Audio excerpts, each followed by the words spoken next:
उत्तर प्रदेश सरकार के मंत्री श्री सतीश शर्मा, प्रदेश महासचिव रालोमो श्री रविंद्र कुमार जी, राष्ट्रीय महासचिव रालोमो श्री अखिलेश्वर प्रसाद सिंह जी, श्री अनंत कुमार गुप्ता, प्रदेश अध्यक्ष बिंदा चंद्रवंशी जनता दल यू, जगनारायण यादव जनता दल यू, विकास कुमार सिंह प्रदेश महासचिव जनता दल यू, मनीष रंजन, श्री अजीत कुमार सिंह, श्री राजेश्वर राज, श्री राजेश्वर सिंह।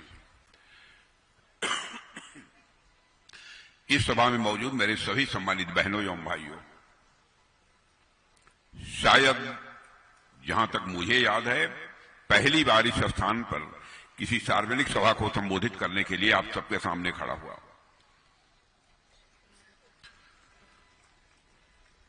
आप लोगों ने मेरा स्वागत किया है, लेकिन भारत की परंपरा है और शिष्टाचार का तकाजा है, स्वागत, अभिनंदन और सलाम दुआ कभी एक तरफा नहीं होना चाहिए। इसलिए मैं भी अपनी तरफ से आप सभी बहनों भाइयों का हार्दिक अभिनंदन करता हूं, आप सभी का मैं स्वागत करता हूं। आज यदि मैं आपके बीच आया हूं तो महाबली सिंह जी के लिए आया। नाम तो महाबली है, लेकिन देखने में शरीर से महाबली सिंह जी नहीं लगते हैं, लेकिन मुझे लगता है कि शरीर से भले ही महाबली न दिखाई देते हों, लेकिन काम में हमारे महाबली सिंह महाबली ही होंगे, ऐसा मुझे पक्का विश्वास।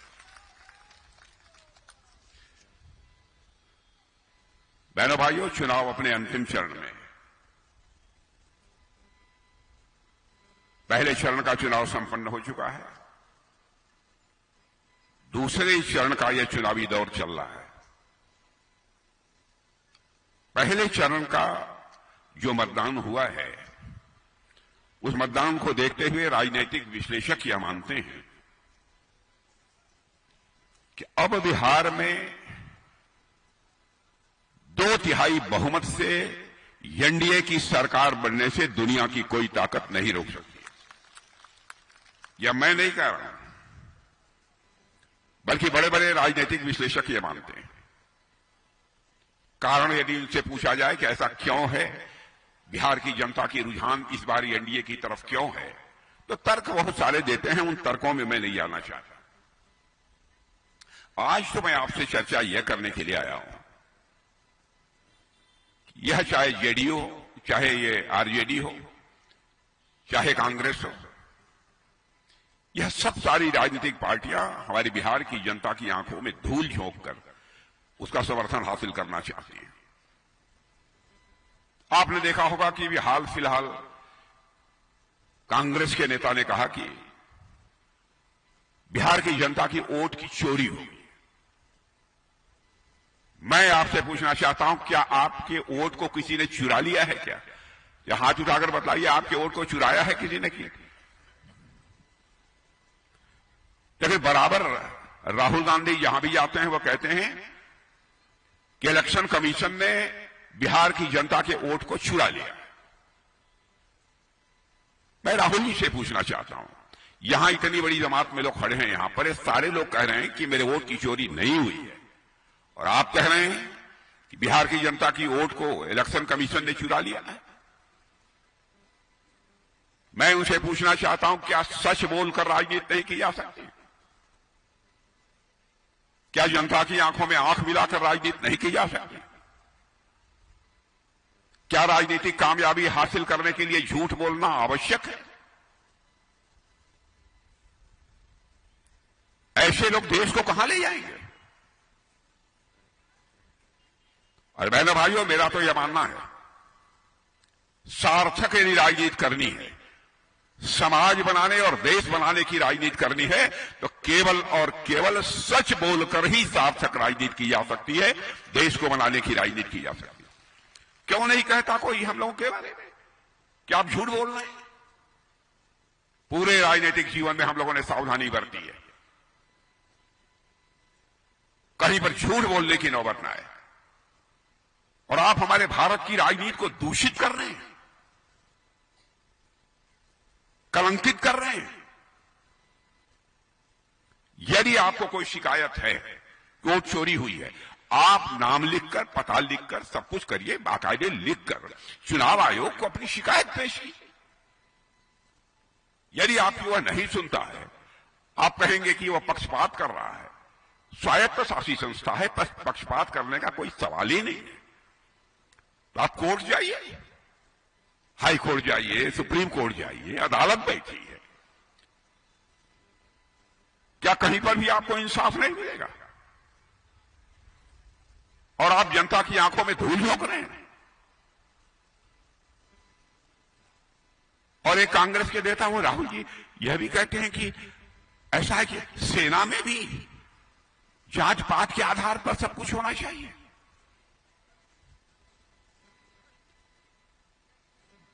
बहन भाइयों, देश को ले कहां जाना चाहते हैं? आरक्षण होना चाहिए, इसमें कहीं दो मत नहीं है, हम सारे लोग उसके पक्षधर हैं। लेकिन अब सेना को भी देखेंगे कि सेना में रहने वाले लोगों की जाति क्या है, धर्म क्या है।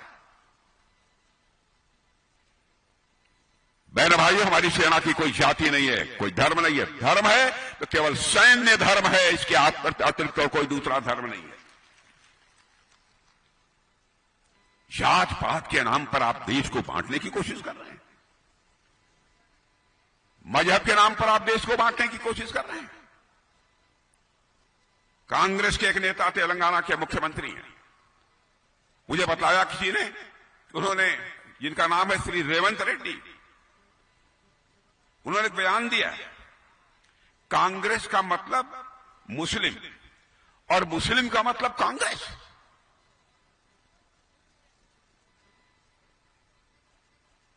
वोट हासिल करने के लिए इस हद तक जाएंगे लोग। बहन भाइयों, हम लोगों ने कभी भी जाति पाति और मजहब की राजनीति नहीं की है। राजनीति हम लोगों ने की है तो इंसाफ और इंसानियत की राजनीति की है। जो भी भारत का नागरिक है, चाहे हिंदू होगा, मुसलमान होगा, ईसाई होगा, सब एक दूसरे के भाई भाई हैं। हमारे देश के ऋषियों और मनीषियों ने भी भारत ही नहीं बल्कि पूरे विश्व की धरा पर रहने वाले लोगों को अपने परिवार का सदस्य माना। दुनिया के किसी देश से यह आवाज नहीं उठी है जो आवाज भारत की धरती से हमारे ऋषियों और मनीषियों ने उठाई है कि भारत की सीमा में रहने वाले लोग ही एक परिवार के सदस्य नहीं हैं, बल्कि पूरे विश्व की धरा पर रहने वाले लोग एक परिवार के सदस्य हैं। यह मानते हुए विश्व को वसुधैव कुटुंबकम का संदेश दुनिया के किसी एक देश की धरती से गया है तो केवल और केवल हमारे और आपके देश की धरती भारत से गया है। मेरे बहन भाई, और ये लोग यहां की सामाजिक समरसता को तार तार करना चाहते हैं, छिन्न विच्छिन्न करना चाहते हैं। जो भी भारत का नागरिक है, हम सभी एक परिवार के सदस्य हैं।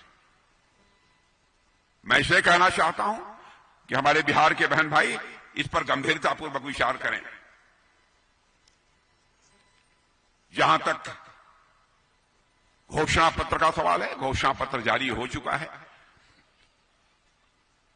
मैं इतना ही घोषणा पत्र के बारे में मैं कहना चाहूंगा कि यह घोषणा पत्र एक सामान्य दस्तावेज नहीं है। यह एक नेक इरादों का गठबंधन, नेक इरादों का एक संकल्प पत्र है।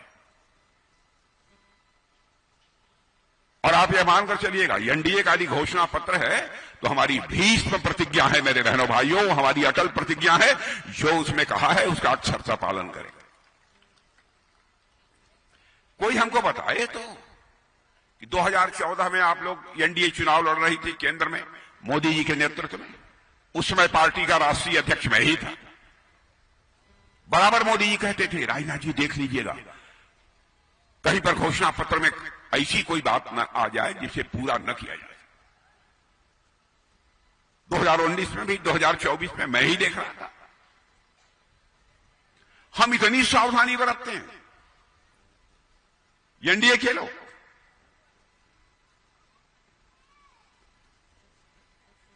और उसके बाद भी अनर्गल आरोप लगाते हैं। कोई यह बतला दे कि 2014, 2019, 2024 के घोषणा पत्र में जो हम लोगों ने कहा था उसे किया नहीं है। अक्षरशः पालन किया है मेरे बहनों भाई। इसीलिए मैं कहना चाहता हूं कि जो घोषणा पत्र 31 जनवरी को एनडीए ने जारी किया, वह घोषणा पत्र हमारी भीष्म प्रतिज्ञा है, वह अटल प्रतिज्ञा है। जो कहा है उसका अक्षरशः हम लोग पालन करें। मैं आपको विश्वास दिलाता हूं, 50 लाख रुपए तक का मुफ्त इलाज, 50 लाख नए पक्के मकान, सामाजिक सुरक्षा पेंशन, हर जिले में एक फैक्ट्री। हम लोग जानते हैं, अब इन्होंने कह दिया, तेजस्वी यादव ने कहा है कि हम हर घर में एक सरकारी नौकरी देंगे। बहनों भाइयों, लंबे समय से राजनीतिक क्षेत्र में मैं काम कर रहा हूं। मैं मंत्री भी रहा हूं, मुख्यमंत्री भी रहा हूं, गृह मंत्री भी रहा हूं, रक्षा मंत्री भी रहा हूं, कृषि मंत्री भी रहा हूं, सड़क परिवहन मंत्री भी रहा हूं। सारे मंत्री रहकर मैं देख चुका हूं। क्या संभव है कि हर घर से कोई सरकारी नौकरी दे देगा?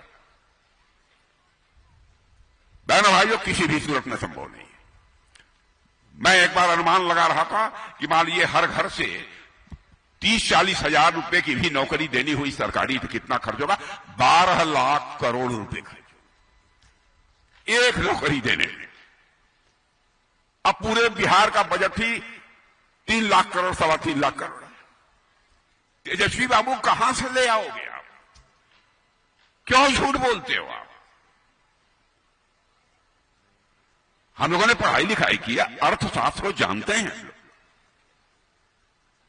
हां, इतनी बात मैं कह सकता हूं, हमारी भरपूर यह कोशिश होगी बहनों भाइयों, हमको उद्योग लगाना होगा तो हर जिले में एक फैक्ट्री लगाएंगे, एक बड़ी फैक्ट्री लगाएंगे। यदि हमारा नौजवान कोई रोजगार करना चाहता है तो रोजगार करने के लिए उसको बैंक से यदि धन मुहैया कराना होगा तो बैंक से धन मुहैया कराएंगे, कम से कम ब्याज दर पर ऋण मुहैया कराएंगे, ताकि वो अपना रोजगार कर सके।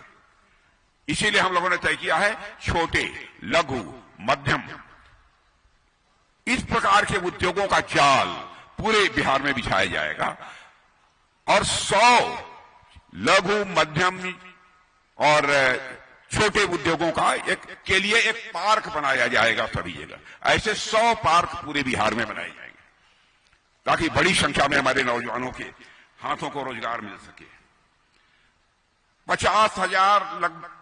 50,000 कुटीर उद्योगों के साथ हम लोग ये चाहते हैं कि हमारा यह बिहार राज्य रोजगार से भरा हुआ हो। रोजगार पैदा करने के ये हमारे तरीके हैं। और रक्षा मंत्री हूं, मैं यह भी आपको करना चाहता हूं, जैसे तमिलनाडु और उत्तर प्रदेश में हथियार, टैंक, तोप, गोले, राइफल वहां बनती हैं, क्योंकि डिफेंस, अभी लखनऊ में ही मैंने, जो हमारा संसदीय क्षेत्र है, यहां से सांसद हूं मैं, वहां ब्रह्मोस मिसाइल की एक नई फैक्ट्री मैंने चालू की है। बहनों भाइयों, ऐसे ही जैसे तमिलनाडु और उत्तर प्रदेश में डिफेंस कॉरिडोर है, तो हम लोगों ने घोषणा पत्र में कहा है, यहां पर एनडीए की सरकार बनने के बाद यहां पर भी बिहार में डिफेंस कॉरिडोर होगा। क्या ये लोग बना पाएंगे? आरजेडी और कांग्रेस के लोग? यह काम तो हम ही लोग करेंगे ना। और मैं कहना चाहता हूं, उद्योग के मामले में हमारा यह राज्य बहुत पिछड़ा रहा है। हालात में बहुत परिवर्तन लाने में कामयाबी हासिल की है नीतीश कुमार जी ने। मैं कहना चाहता हूं, जैसी परिस्थितियां थी और जब नीतीश कुमार जी ने शासन की बागडोर संभाली, तो जैसे उन चुनौतियों को स्वीकार करके काफी हद तक विजय प्राप्त की है, उसकी जितनी भी सराहना की जाए मेरे बहनों भाइयों, वो कम है। भ्रष्टाचार का बोलबाला था। यहां तक कि मुख्यमंत्री को ही भ्रष्टाचार के आरोपों में जेल की हवा खानी पड़ी। पूरा परिवार जेल की हवा खा रहा है। लेकिन नीतीश कुमार जी के बारे में कोई मां का लाल ये कह दे, 20 वर्षों से सत्ता में है, उंगली उठाकर कह दे कि नीतीश कुमार के ऊपर, दामन के ऊपर एक भी कोई भ्रष्टाचार की दाग लगी हुई है। अब बताइए, ऐसे नेता को समर्थन न दिया जाए। हमारे प्रधानमंत्री मोदी जी के बारे में कोई उंगली उठाकर कह दे? पता नहीं क्या है। अरे भाई, लोकतंत्र में भी लोक लाज होनी चाहिए। परिवार भी बिना लाज के, बिना हया के नहीं चलता है। लोकतंत्र भी बिना लोक लाज के, मेरे बहनों भाइयों, नहीं चल सकता है। लोकतंत्र में भी बेहयाई नहीं होनी चाहिए। ये कहां ले जाना चाहते हैं लोग दोस्तों? और मेरे नौजवानों, संदेश दे दो सबको, यहां पर सेमी कंडक्टर पार्क बनेगा, सिल्क हब बनेंगे बिहार के अंदर। सेमी कंडक्टर अब यहां पर बनेगा। ऐसे कई महत्वपूर्ण कदम उठाने का फैसला हम लोगों ने किया है। सड़क, बिजली, पानी, शिक्षा, यह सब तो आम बात है। रोजगार, जिसके लिए हमारी सरकार पूरी तरह से प्रतिबद्ध रहेगी। मैं आपको आश्वस्त करना चाहता हूं, हम लोगों की इच्छा है कि यहां पर एनडीए की सरकार बन जाए, ताकि हमारा बिहार यह विकसित बिहार बन जाए। हमारे प्रधानमंत्री मोदी जी ने भारत को विकसित भारत बनाने का फैसला किया है। यह संकल्प है। तो हमारा भारत विकसित भारत तभी बनेगा जबकि हमारा बिहार भी विकसित बिहार बनेगा, तभी विकसित भारत बनेगा। इस सच्चाई को हम लोग अच्छी तरह समझते हैं। लेकिन यहां हमारे लालू जी की इच्छा है कि बेटा मुख्यमंत्री बन जाए, और सोनिया जी की इच्छा है कि हमारा बेटा प्रधानमंत्री बन जाए, और आपके बेटे का जहां तक सवाल है, भाड़ में जाए। क्या चाहते हैं लोग?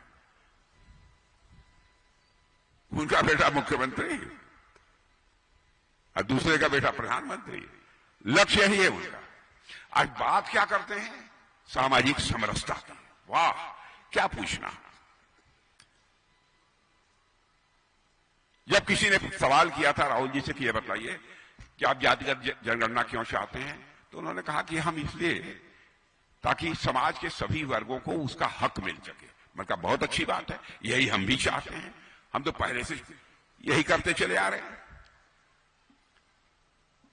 लेकिन मैंने पूछा कि आपके अंदर यानी समाज के गरीबों के प्रति, पिछड़ों के प्रति इतनी बड़ी तड़पन है, तो जब आप नेता विरोधी दल बन रहे थे तो आपको अपनी पार्टी में कोई पिछड़े वर्ग का नहीं दिखाई दिया? आपको कोई अनुसूचित वर्ग का नहीं दिखाई दिया? आप मुस्लिम की वकालत करते हैं, आपको मुसलमान कोई नहीं दिखाई दिया? उनको आपने नेता विरोधी दल क्यों नहीं बनाया? नेता विरोधी दल की कुर्सी आपने स्वयं ही क्यों ले ली?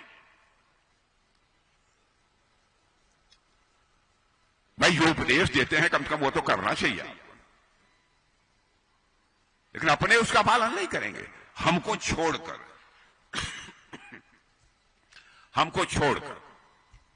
सब कुछ होना चाहिए। वो सामाजिक समरसता करेंगे। बहनों भाइयों, इसीलिए मैं आप सबसे निवेदन करने आया हूं। मैं समझता हूं आपके सामने लोगों ने बातें बतलाई होंगी कि हमारे चुनावी घोषणा पत्र में क्या क्या है। अभी यहां के नेता ने कहा कि वक्फ कानून को हम कूड़ेदान में फेंक देंगे।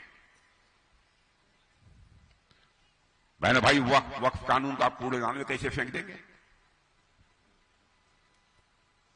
वक्फ कानून बनाने में हमारे बहुत सारे मुस्लिम भाइयों की सहमति है। जो गड़बड़ी थी, उस गड़बड़ी को हम लोगों ने ठीक किया है। लेकिन जो कानून संसद ने बनाया है, उस संसद के बनाए कानून को आप कैसे समाप्त कर देंगे? मैं बराबर जनता से झूठ बोलकर वो आपका समर्थन हासिल करना चाहते हैं। और यह भी कहा तेजस्वी जी ने कि हम डिप्टी सीएम मुस्लिम बनाएंगे। तो एक डिप्टी सीएम की आपने घोषणा कर दी, तो दूसरे डिप्टी सीएम मुस्लिम की घोषणा क्यों नहीं करते? जानते हैं इस सच्चाई को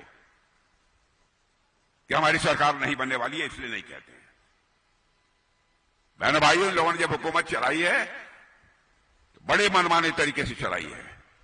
ये कहते थे न खाता न बही, जो लालू कहे वही सही। बहनों भाइयों, अब नहीं चलेगा, अब नहीं चलेगा। जो कानून कहेगा अब वही होगा। जो इंसाफ की आवाज होगी वही होगा। मुझे याद है उस समय का वह दौर, फोन से लोगों के टेंडर मिला करते थे। यदि कोई किडनैप, किसी का अपहरण यदि हो गया तो फिरौती की धनराशि टेलीफोन करके कम कराई जाती थी। अब वह दिन वापस नहीं आने वाले हैं मेरे बहनों भाई। जो गुंडागर्दी करने की कोशिश करेगा, लोगों के ऊपर जुल्म अत्याचार ढाएगा, उसको जनता के सामने ही उल्टा कर दिया जाएगा। कानून का राज चलेगा, एक दो लोगों का राज नहीं चलेगा।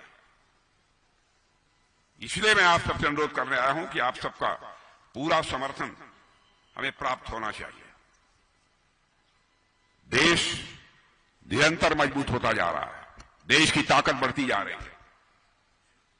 और हाल फिलहाल तो आपने देख ही लिया है देश के सेना के जवानों का पराक्रम।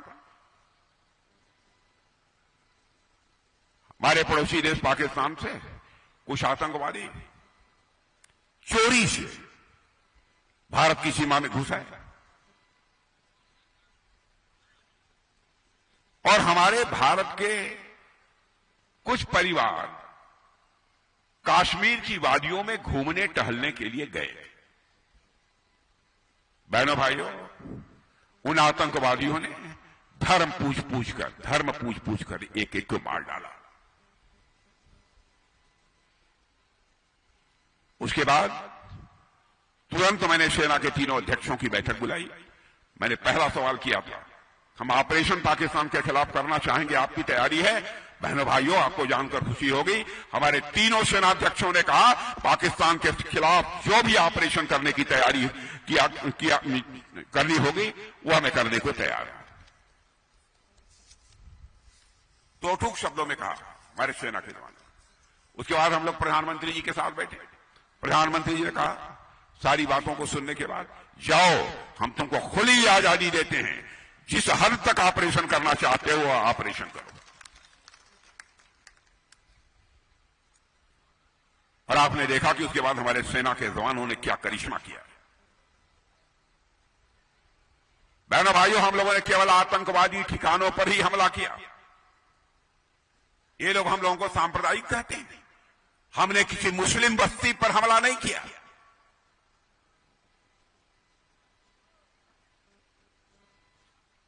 आतंकवादी ठिकानों पर हमला किया और हमारा हमला सटीक था और 20 मिनट के अंदर ही सारे काम को अंजाम दे दिया। मेरे बहनों भाइयों, आप लोगों ने देखा कितने लोग मरे, अब वो संख्या नहीं बताना चाहता हूं, लेकिन आप मानकर चलिए 3 अंक से अधिक ही है। 3 अंक से बहुत अधिक है। भारत अब कमजोर भारत नहीं रहा है, भारत अब ताकतवर भारत बन गया है। और हमारा ऑपरेशन सिंदूर तो अभी स्थगित है, समाप्त नहीं किया। फिर यदि कोई गड़बड़ करेगा बहनों भाइयों, फिर से हमारा ऑपरेशन सिंदूर प्रारंभ होगा। हम किसी को छेड़ते नहीं हैं, हमको कोई छेड़ता है तो फिर हम उसको छोड़ते नहीं। इसलिए बहनों भाइयों, मैं आपसे यही कहने आया हूं कि आपका आशीर्वाद, आपका समर्थन हमारे प्रत्याशी को, महाबली सिंह जी को मिलना चाहिए। इसके पहले भी तो विधायक बहुत रहे हैं। कितने बार मंत्री भी रहे? हाँ, 2 बार हाँ सांसद भी थे महाबली सिंह। अब देखिए, इतना रहने के बावजूद भी दुबले पतले ही हैं और इनका पेट नहीं निकला है। नहीं, लोग एक बार पढ़ने में यूं हो जाते हैं। ईमानदारी से काम करते हैं महाबली सिंह जी, जिता देंगे इनको पक्का। ये तुम लोग जिताओगे कि नहीं? तो हाथ उठा के बताओ, जिताओगे?